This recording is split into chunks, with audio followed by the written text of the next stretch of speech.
বাহ, অভিষেক শর্মা জীবনের প্রথম ইনিংস 0 দিয়ে শুরু আর নেক্সট ইনিংসে ডাইরেক্ট 100।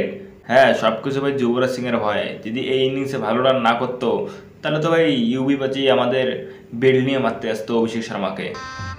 गजब बेइज्जती है। আমাদের হার্দিক পান্ডিয়া এই সিরিজে ইন্ডিয়ান টিমের হয়ে খেলতেছে না, গেস হোয়াট, কিন্তু আমাদের হার্দিক পান্ডিয়া জিম্বাবুয়ে টিমের হয়ে খেলতেছে। বিশেষ হচ্ছে না, এই যে ছবিটা দেখো।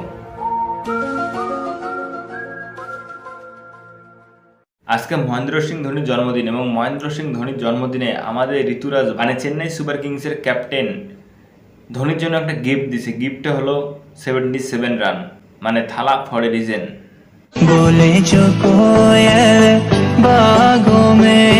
আজকে টিম ইন্ডিয়ার ফিনিশিং করছিল রিঙ্কু সিং। ভাই আজকে রিঙ্কু সিং পুরো ওয়েস্ট ইন্ডিয়ান স্টাইলে খেলছিল ভাই, 4 কম 6 বেশি, তার 5টা 6 মেরেছে এবং 48 রানে অপরাজিত ছিল, 200-র বেশি স্ট্রাইক রেট।